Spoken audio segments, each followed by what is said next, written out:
Hello my dear students. Today I am going to explain encashment of leave as a part of tax-free incomes or exempted incomes. Let us first try to learn the meaning of encashment of leave under section 10 subsection 10AA. ನೀವೊಂದು ಉದ್ಯೋಗದಲ್ಲಿರುವಾಗ ನಿಮಗೆ ಹಲವಾರು ರೀತಿಯ ರಜೆಗಳು ಸಿಗಬಹುದು. ಉದಾಹರಣೆಗೆ casual leave ಸಾಂದರ್ಭಿಕ ರಜೆ ಅಂತ ಸಿಗಬಹುದು, ರಿಸ್ಟ್ರಿಕ್ಟೆಡ್ ಹಾಲಿಡೇ ನಿರ್ಬಂಧಿತ ರಜೆ ಅಂತ ಸಿಗ್ಬೋದು, ಸ್ಪೆಷಲ್ ಕ್ಯಾಶುವಲ್ ಲೀವ್ ವಿಶೇಷ ಸಾಂದರ್ಭಿಕ ರಜೆ ಅಂತ ಸಿಗ್ಬೋದು, ಹಾಗೆ ಹಲವಾರು ರೀತಿಯ ರಜೆ ಸಿಗ್ಬೋದು. ಈ ಎಲ್ಲ ರಜೆಗಳಲ್ಲಿ ಒಂದು ವಿಶೇಷವಾದ ರಜೆ ಇದೆ, ಅದನ್ನು ನಾವು ಓನ್ಡ್ ಲೀವ್ ಅಂತ ಕರಿತೇವೆ, ಗಳಿಕೆ ರಜೆ ಅಂತ ಕರಿತೇವೆ. ಈ ರಜೆಯನ್ನು ನಾನು ಯಾಕೆ ವಿಶೇಷವಾದ ರಜೆ ಅಂತ ಕರಿತೇನೆ ಅಂತ ಹೇಳಿದರೆ, ಈ ರಜೆಯನ್ನು ಎಂಪ್ಲಾಯರಿಗೆ ಸರೆಂಡರ್ ಮಾಡುವ ಮೂಲಕ, ಅವರಿಗೆ ನಮ್ಮ ರಜೆಯನ್ನು ವಾಪಸ್ಸು ಕೊಡುವುದರ ಮೂಲಕ ಆ ರಜೆಯ ಬಾಬ್ತು ನೀವು ಹಣವನ್ನು ಪಡೆಯಬಹುದು. ಹಾಗಾದರೆ ಈ ರಜೆ ಯಾಕೆ ವಿಶೇಷ ಆಗ್ತದೆ ಅಂತ ಹೇಳಿದರೆ, by not availing the leave you can get the income. ಹಾಗಾಗಿ ಅದನ್ನು ನಾವು ಗಳಿಕೆ ರಜೆ ಅಂತ ಕರಿತೇವೆ, ಓನ್ಡ್ ಲೀವ್ ಅಂತ ಕರಿತೇವೆ. ಈ ಓನ್ಡ್ ಲೀವನ್ನು ನೀವು ಏನು ಮಾಡಬೇಕು, ಎನ್ಕ್ಯಾಶ್ ಮಾಡಬೇಕು ಅಂತಾದರೆ ನೀವು ಅದನ್ನು ನಿಮ್ಮ ಎಂಪ್ಲಾಯರಿಗೆ ಸರೆಂಡರ್ ಮಾಡಿ ಎನ್ಕ್ಯಾಶ್ ಮಾಡಿಕೊಳ್ಳಬೇಕು. I hope you have understood it. Let me move further. ನಾನು ಈಗ ತಾನೇ ಹೇಳಿದೆ, ಓನ್ಡ್ ಲೀವ್ ಏನಿದೆ ನೀವು ಅದನ್ನು ಸರೆಂಡರ್ ಮಾಡಿದರೆ ಮಾತ್ರ ನಿಮ್ಮ ರಜೆ ಅನ್ನುವಂಥದ್ದು ಆದಾಯವನ್ನು ಗಳಿಸಲಿಕ್ಕೆ ಸಾಧ್ಯ. Leave needs to be surrendered. Encashment of leave by the government employee is fully taxable. ಯಾವಾಗ ಫುಲ್ಲಿ ಟ್ಯಾಕ್ಸಬಲ್ ಅಂತ ಹೇಳಿದರೆ, if the encashment is done before the ರಿಟೈರ್ಮೆಂಟ್ನ ಮೊದಲು, ಸರ್ವೀಸ್ನಲ್ಲಿ ಇರುವಾಗಲೇ ಗೌರ್ಮೆಂಟ್ ಎಂಪ್ಲಾಯಿ ತನ್ನ ರಜೆಯನ್ನು ಲೀವ್ಗಳನ್ನು ಏನು ಮಾಡ್ತಾನೆ, ಸರೆಂಡರ್ ಮಾಡಿ, ಓನ್ಡ್ ಲೀವ್ ಸರೆಂಡರ್ ಮಾಡಿ ಕ್ಯಾಶ್ ಪಡಿತಾನಂತಾದರೆ, ಆದಾಯ ಗಳಿಸ್ತಾನಂತಾದರೆ ಆ ಆದಾಯಕ್ಕೆ ಇನ್ಕಮ್ ಟ್ಯಾಕ್ಸ್ ಇರ್ತದೆ. It is fully taxable if the encashment is made before the retirement. But after the retirement ಎಲ್ಲಿಯಾದರೂ ಸರ್ಕಾರಿ ನೌಕರ ಲೀವನ್ನು ಸರೆಂಡರ್ ಮಾಡಿ ರಜೆಯನ್ನು ಹಣವನ್ನು ಪಡಿತಾನಂತಾದರೆ ಅದಕ್ಕೆ ಪೂರ್ಣ ಪ್ರಮಾಣದಲ್ಲಿ ತೆರಿಗೆ ವಿನಾಯಿತಿ ಕೊಡಲಾಗಿದೆ. If the encashment of leave is done after the retirement, then it is fully exempted from a tax. This is to be remembered. ಸೇವೆಯಲ್ಲಿರುವಾಗ ಮಾಡಿದರೆ ಟ್ಯಾಕ್ಸ್ ಉಂಟು, ಸೇವೆಯ ನಂತರ ರಿಟೈರ್ಮೆಂಟ್ನ ನಂತರ ಮಾಡಿದರೆ ಟ್ಯಾಕ್ಸ್ ಇಲ್ಲ, ಸರ್ಕಾರಿ ನೌಕರನಿಗೆ ಸಂಬಂಧಪಟ್ಟ ಹಾಗೆ. Let us move to the non government employee. Non government employee ಎಲ್ಲಿಯಾದರೂ ಎನ್ಕ್ಯಾಶ್ ಮಾಡ್ತಾನಂತಾದರೆ ಅದಕ್ಕೊಂದು ನಿರ್ದಿಷ್ಟವಾದಂಥ ಪ್ರಾಸೆಸ್ ಇದೆ. ಬಟ್ ರಿಮೆಂಬರ್, ಸರ್ವೀಸ್ನಲ್ಲಿರುವಾಗ as usual it will be taxed. But ಸರ್ವೀಸ್ನ ನಂತರ ಅವನಿಗೆ ಎನ್ಕ್ಯಾಶ್ಮೆಂಟ್ ಸಿಗ್ತದೆ ಅಂತಾದರೆ ಅದಕ್ಕೊಂದು ಮೆಥಡ್ ಇದೆ ಅಂಡರ್ ಸೆಕ್ಷನ್ 10 ಸಬ್ಸೆಕ್ಷನ್ 10AA. ಯಾವ ಮೆಥಡ್ ಅನ್ನುವಂಥದ್ದನ್ನು ನೀಟಾಗಿ ನಾನು ಒಂದು ಫಾರ್ಮ್ಯಾಟ್ನ ಮೂಲಕ, ಒಂದು ಟೇಬಲ್ನ ಮೂಲಕ ನಿಮಗೆ ಮಾಡುವ ಪ್ರಯತ್ನ ಮಾಡಿದ್ದೇನೆ. ಗಮನಿಸಿ, ಅಮೌಂಟ್ ರಿಸೀವ್ಡ್, ಎಷ್ಟು ಅಮೌಂಟ್ ಬಂದಿದೆ ಅದರಿಂದ ನಾನು ಕಳಿಬೇಕಾಗ್ತದೆ. Exempted under section 10AA least of the following. 4 ವಿಚಾರಗಳನ್ನು ಹೇಳ್ತಾನೆ. ಆ 4ರಲ್ಲಿ ಯಾವುದು ಕಡಿಮೆ ಅದು ಎಕ್ಸಮ್ಷನ್ ಆಗುತ್ತೆ, ಉಳಿದದ್ದು ಟ್ಯಾಕ್ಸಬಲ್ ಆಗ್ತದೆ. ಯಾವುದೆಲ್ಲ ಅಂತ ಹೇಳಿದರೆ, ಒಂದನೇದು ಅಮೌಂಟ್ ರಿಸೀವ್ಡ್, ಎಷ್ಟು ಬಂದಿದೆ ಅದು ಎನ್ಕ್ಯಾಶ್ ಮಾಡುವುದರ ಮೂಲಕ. ಎರಡನೇದು 10 months ಎವರೇಜ್ ಸ್ಯಾಲರಿ, 10 ತಿಂಗಳ ಸರಾಸರಿ ಸಂಬಳ.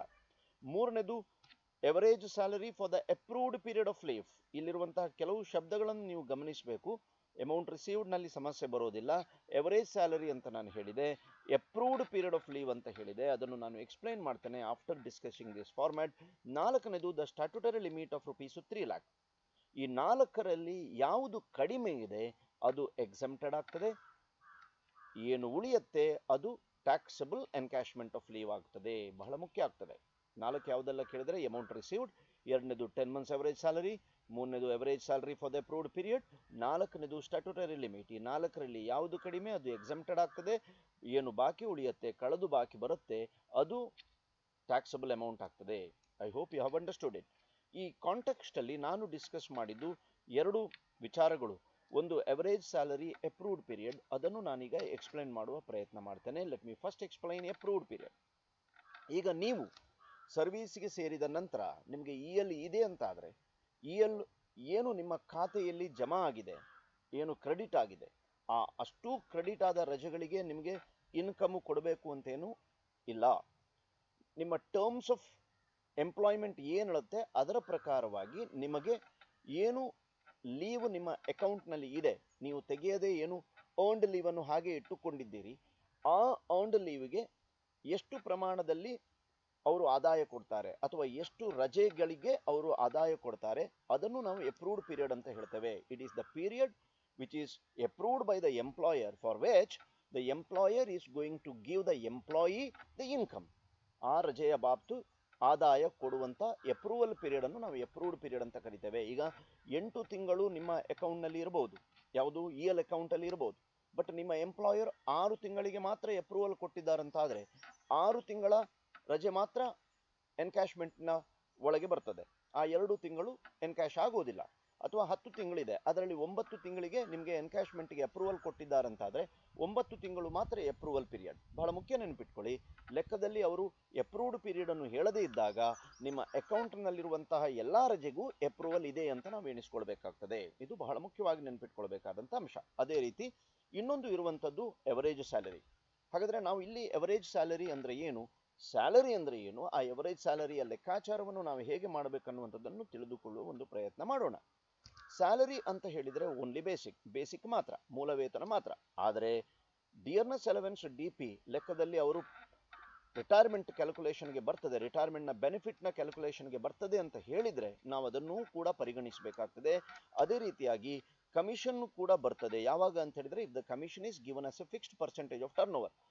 Fixed percentage of turn over ಕೊಟ್ಟಿಲ್ಲ ಕಮಿಷನ್, ಡಿಯರ್ನೆಸ್ DP ಯನ್ನು ಬರ್ತದೆ ಅನ್ನುವಂಥದ್ದನ್ನು ಹೇಳಲಿಲ್ಲ ಅಂತಾದರೆ ಸ್ಯಾಲರಿ ಅಂತ ಹೇಳಿದರೆ ಬೇಸಿಕ್ ಮಾತ್ರ. ಇದರ ಜೊತೆಯಲ್ಲಿ ಬಹಳ ಮುಖ್ಯವಾದ ಒಂದು ಪಾಯಿಂಟ್ ಅನ್ನು ನೆನಪಿಟ್ಕೊಳ್ಳಿ, ನೀವು ಎವರೇಜ್ ಸ್ಯಾಲರಿಯನ್ನು ಲೆಕ್ಕಾಚಾರ ಮಾಡುವಾಗ ರಿಟೈರ್ಮೆಂಟ್ ತಿಂಗಳನ್ನು ಪರಿಗಣಿಸಿಯೇ ನೀವು ಲೆಕ್ಕಾಚಾರ ಮಾಡಬೇಕು. ಈ ಎವರೇಜ್ ಸ್ಯಾಲರಿ ಅನ್ನುವಂಥ ಕಾನ್ಸೆಪ್ಟು ಗ್ರಾಜ್ಯುಯಿಟಿಯನ್ನು ಲೆಕ್ಕಾಚಾರ ಮಾಡುವಾಗಲೂ ನಾನು ಡಿಸ್ಕಸ್ ಮಾಡಿದ್ದೆ. When the employer non government employee is not covered by the payment of gratuity act of 1972 ಬಂದಾಗ ಎವರೇಜ್ ಸ್ಯಾಲರಿ ಬರುತ್ತೆ. ಬಟ್ ಅಲ್ಲಿ ನಾವು ಎವರೇಜ್ ಸ್ಯಾಲರಿ ಲೆಕ್ಕಾಚಾರ ಮಾಡುವಾಗ ರಿಟೈರ್ಮೆಂಟ್ನ ತಿಂಗಳನ್ನು ಬಿಟ್ಟು ಹಿಂದಿನ 10 ತಿಂಗಳನ್ನು ಪರಿಗಣಿಸಬೇಕಿತ್ತು. ಇಲ್ಲಿ ಹಾಗಾಗೋದಿಲ್ಲ. ಎನ್ಕ್ಯಾಶ್ಮೆಂಟ್ ಆಫ್ ಲೀವ್ನಲ್ಲಿ ನಾವು ಎವರೇಜ್ ಸ್ಯಾಲರಿಯನ್ನು ಲೆಕ್ಕಾಚಾರ ಮಾಡುವಾಗ ರಿಟೈರ್ಮೆಂಟ್ನ ತಿಂಗಳೂ ಕೂಡ ಬಹಳ ಮುಖ್ಯ ಆಗ್ತದೆ. ಅದರಲ್ಲೂ ನೆನಪಿಟ್ಕೊಳ್ಳಿ, ಈಗ ಡಿಸೆಂಬರ್ 31ಕ್ಕೆ ರಿಟೈರ್ ಆಗಿದ್ದಾನಂತಾದರೆ ಡಿಸೆಂಬರ್ ತಿಂಗಳನ್ನು ಸೇರಿಸಿಕೊಂಡು ನಾವು 10 ತಿಂಗಳನ್ನು ಲೆಕ್ಕಾಚಾರಕ್ಕೆ ತಗೊಳ್ಬೇಕು. ಅದೇ ಡಿಸೆಂಬರ್ನ ಮಧ್ಯದಲ್ಲಿ ರಿಟೈರ್ ಆಗಿದ್ದಾನೆ, ಅವನು ಡಿಸೆಂಬರ್ 20ಕ್ಕೆ ರಿಟೈರ್ ಆಗಿದ್ದಾನಂತಾದರೆ ಬಹಳ ಮುಖ್ಯ ನೆನಪಿಟ್ಕೊಳ್ಳಿ, ಡಿಸೆಂಬರ್ನ 20 ದಿವಸವನ್ನು ನಾವು ಪರಿಗಣಿಸಬೇಕು. ಡಿಸೆಂಬರ್ನ 20 ದಿವಸವನ್ನು ಹೇಗೆ ಪರಿಗಣಿಸುವುದು, 30 ದಿವಸಕ್ಕೆ ಇಷ್ಟು ಸಂಬಳ ಅಂತಾದರೆ 10 ದಿವಸಕ್ಕೆ ಎಷ್ಟು, 20 ದಿವಸಕ್ಕೆ ಎಷ್ಟು ಅಂತ ನಾವು ಲೆಕ್ಕಾಚಾರ ಮಾಡಬೇಕು. ಹಾಗೆ ಹಿಂದಕ್ಕೆ ಹೋಗಿ ನೋಡಿ, ಡಿಸೆಂಬರ್ನಲ್ಲಿ 20ನೇ ತಾರೀಕು ರಿಟೈರ್ ಆಗಿದ್ದಾನಂತಾದರೆ ಡಿಸೆಂಬರ್ನ 20 ದಿವಸ ಬಹಳ ಮುಖ್ಯ. ಹಾಗೆ ಹಿಂದಕ್ಕೆ ಹೋಗುವ, ನವೆಂಬರ್ 1ನೇ ತಿಂಗಳು, ಅಕ್ಟೋಬರ್, ಸೆಪ್ಟೆಂಬರ್, ಆಗಸ್ಟ್ನ ಹಿಂದೆ ಬರುವಂಥದ್ದು ಜುಲೈ, ಜೂನ್ ಬಹಳ ಮುಖ್ಯ, ಜೂನ್ನ ಹಿಂದೆ ಮೇ, ಏಪ್ರಿಲ್, ಮಾರ್ಚ್, ಫೆಬ್ರವರಿಯಲ್ಲಿ ನೀವು ಮತ್ತೆ 10 ದಿವಸ ತಗೊಳ್ಬೇಕು. ಯಾಕಂದರೆ ಡಿಸೆಂಬರ್ನಲ್ಲಿ 20 ದಿವಸ, ಫೆಬ್ರವರಿಯಲ್ಲಿ 10 ದಿವಸ ತೆಕ್ಕೊಂಡು ನೀವು 1 ತಿಂಗಳು ಭರ್ತಿ ಮಾಡಿ 10 ತಿಂಗಳು ಅಂತ ಪರಿಗಣಿಸಬೇಕಾಗ್ತದೆ. ಅಲ್ಲಿಯೂ ಕೂಡ ಹಾಗೆ 28 ದಿವಸಕ್ಕೆ ಇಷ್ಟು ಸಂಬಳ ಅಂತಾದರೆ 10 ದಿವಸಕ್ಕೆ ಎಷ್ಟು ಅಂತ ನೀವು ಲೆಕ್ಕಾಚಾರ ಮಾಡಿದ್ರಾಯ್ತು. ಬಹಳ ಮುಖ್ಯ ಆಗ್ತದೆ. ಹಾಗೆ ಮಾಡಿ ನೀವು ಎವರೇಜ್ ಸ್ಯಾಲರಿಯನ್ನು ಲೆಕ್ಕಾಚಾರ ಮಾಡಬೇಕು. ಹಾಗಾದರೆ ಎನ್ಕ್ಯಾಶ್ಮೆಂಟ್ ಆಫ್ ಲೀವ್ನಲ್ಲಿ ಎವರೇಜ್ ಸ್ಯಾಲರಿ ಲೆಕ್ಕಾಚಾರ ಮಾಡುವಾಗ ರಿಟೈರ್ಮೆಂಟ್ನ ತಿಂಗಳು ಕೂಡ ಬಹಳ ಪ್ರಮುಖವಾದಂಥ ಪಾತ್ರವನ್ನು ನಿರ್ವಹಿಸ್ತದೆ. ರಿಟೈರ್ಮೆಂಟ್ನ ತಿಂಗಳನ್ನು ನಾವು ಪರಿಗಣಿಸಬೇಕಾಗ್ತದೆ. I hope you have understood it. Let me move further. Let me solve a problem. In this problem, just observe the problem. I am going to read the problem. Manya retired from service on 31st March 2020 after serving for 29 years and 7 months. 29 ವರ್ಷ 7 ತಿಂಗಳು service ಕೊಟ್ಟ ನಂತರ ಅವಳು retire ಆಗ್ತಾಳೆ. She had 8 months earned leave to her credit. 8 ತಿಂಗಳ earned leave ಉಂಟು ಅವಳ ಬಳಿಯಲ್ಲಿ. Her last drawn salary was 34,000, 34,000 ಅವಳ ಕೊನೆಯ ಸ್ಯಾಲರಿ. ಕೊನೆ ಅಂದರೆ ರಿಟೈರ್ಮೆಂಟ್ ಆಗುವಾಗ ಪಡೆದ ಸಂಬಳ. ರಿಟೈರ್ಮೆಂಟ್ ಆದದ್ದು ಯಾವಾಗ, ಮಾರ್ಚ್ 31ಕ್ಕೆ. She was also getting a DA at the rate of 20% of our basic. ಅವಳ ಬೇಸಿಕ್ನ 20%ನಷ್ಟು DA ಆಗಿ ಅವಳು ಪಡಿತಾ ಇದ್ಲು. ಓದ್ಕೊಳ್ಬೇಕು ನೀವು. The annual increment of ₹1,500. Falls due on September 1 every year, ಪ್ರತಿ ವರ್ಷದ ಸೆಪ್ಟೆಂಬರ್ 1ನೇ ತಾರೀಕಿಗೆ 1,500 ಅವಳಿಗೆ ಇನ್ಕ್ರಿಮೆಂಟ್ ಸಿಗ್ತದೆ. ಅಂದ್ರೆ ಸೆಪ್ಟೆಂಬರ್ ತಿಂಗಳು ಪ್ರತಿ ವರ್ಷವೂ ಕೂಡ 1,500 ಸೆಪ್ಟೆಂಬರ್ ತಿಂಗಳಿಂದ ಅವಳಿಗೆ 1,500 ಸಂಬಳದಲ್ಲಿ ಜಾಸ್ತಿ ಆಗ್ತದೆ.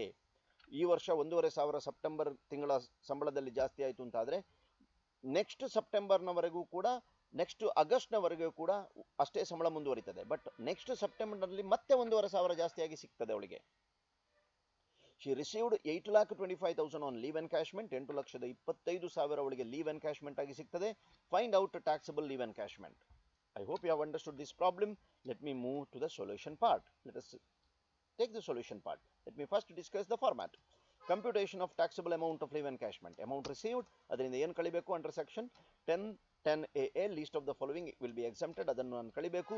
ಒಂದು ಅಮೌಂಟ್ ರಿಸೀವ್ಡ್, ಎರಡನೇದು 10 months average salary, ಮೂರನೇದು average salary for the approved period of leave, ನಾಲ್ಕನೇದು statutory limit of 3 lakh. ಈ ನಾಲ್ಕರಲ್ಲಿ ಯಾವುದು ಕಡಿಮೆ ಅದು ಎಕ್ಸಂಪ್ಷನ್ ಆಗ್ತದೆ, ಉಳಿದದ್ದು ಟ್ಯಾಕ್ಸಬಲ್ ಆಗ್ತದೆ. ಸರಿ ತಾನೆ? Let us move to the solution part. Computation of average salary. First ಲೆಕ್ಕಾಚಾರ ಮಾಡುವ. Salary means only basic. Only basic ಇಲ್ಲಿ. DA is not considered in this problem. Why? Because in the problem it is not given that it is considered for retirement benefit. Retirement benefit ಗೆ ಬರ್ತದೆ ಅಂತ ಅವರು ಹೇಳಿಲ್ಲ. ಹಾಗಾಗಿ DA ಬರೋದಿಲ್ಲ ಈ ಲೆಕ್ಕದಲ್ಲಿ. What about commission? Commission absolutely is not given. ಹಾಗಾಗಿ commission ಬರೋದೇ ಇಲ್ಲ ಇಲ್ಲಿ. ಹಾಗಾಗಿ let us start calculating the average salary. Salary for the last 10 months including the retirement month. ನಾನು ರೂಲ್ ಹೇಳುವಾಗ ಹೇಳಿದ್ದೆ ನಿಮಗೆ. ರಿಟೈರ್ ಆದದ್ದು ಯಾವಾಗ? ಮಾರ್ಚ್ 2020 ಹಾಗಾದ್ರೆ ಮಾರ್ಚ್ ತಿಂಗಳನ್ನು ಸೇರಿಸಿಕೊಂಡು ನಾನು 10 ತಿಂಗಳು ಲೆಕ್ಕಾಚಾರ ಮಾಡಬೇಕು. ಸರಿಯಲ್ಲ? ಹಾಗಾದ್ರೆ ಯಾವುದೆಲ್ಲ ತಿಂಗಳು ಬರ್ತದೆ ನೋಡಿ. ಮಾರ್ಚ್ 2020 ಹಿಂದಕ್ಕೆ ಹೋಗ್ಬೇಕಲ್ಲ, 10 ತಿಂಗಳು ರಿಟೈರ್ಮೆಂಟ್ನ ಹಿಂದೆ. February 2020, January 2020, December 2019, November 2019, October 2019, September 2019, August 2019, July 2019, June 2019. 10 ತಿಂಗಳಾಯ್ತು. ನಾನೊಂದು ಟೇಬಲ್ ರೆಪ್ರೆಸೆಂಟ್ ಮಾಡಿದ್ದೇನೆ, ಗಮನಿಸಿಕೊಳ್ಳಿ. Basic, DA, commission and total ಅನ್ನು ಬರೆದಿದ್ದೇನೆ ಇಲ್ಲಿ. ಏನಾಗ್ತದೆ? ಸೆಪ್ಟೆಂಬರ್ 2019 ಇನ್ಕ್ರಿಮೆಂಟ್ ಸಿಗುವ ಸಮಯ. ಅಂದ್ರೆ ಸೆಪ್ಟೆಂಬರ್ನ ನಂತರದ ಎಲ್ಲಾ ತಿಂಗಳಲ್ಲೂ ಕೂಡ 1,500 ಹೆಚ್ಚಾಗಿ ಸಿಕ್ಕಿರ್ತದೆ. ಸೆಪ್ಟೆಂಬರ್ನ ಮೊದಲು 1,500 ಕಡಿಮೆ ಸಿಕ್ಕಿರ್ತದೆ. ಮಾರ್ಚ್ನ ಸಂಬಳ ಕೊಟ್ಟಿದ್ದಾರೆ 34,000. ಇದು ಸೆಪ್ಟೆಂಬರ್ನ ನಂತರ ಬಂದ ಸಂಬಳ. ಸರಿಯಲ್ಲ? ಅಂದ್ರೆ ಇನ್ಕ್ರಿಮೆಂಟ್ ಸೇರಿಸಿ ಬಂದ ಸಂಬಳ. ಹಾಗಾಗಿ ಮಾರ್ಚ್, ಫೆಬ್ರವರಿ, ಜನವರಿ, ಡಿಸೆಂಬರ್, ನವೆಂಬರ್, ಅಕ್ಟೋಬರ್ನಲ್ಲಿ 34,000 ಬಂದಿದೆ. ಅದಕ್ಕಿಂತ ಮೊದಲ 3 ತಿಂಗಳು ಏನಿದೆ ಅದರಲ್ಲಿ 1,500 ಕಡಿಮೆ, ಅಂದ್ರೆ 32,500 ಬಂದಿದೆ. ಸರಿತಾನೆ?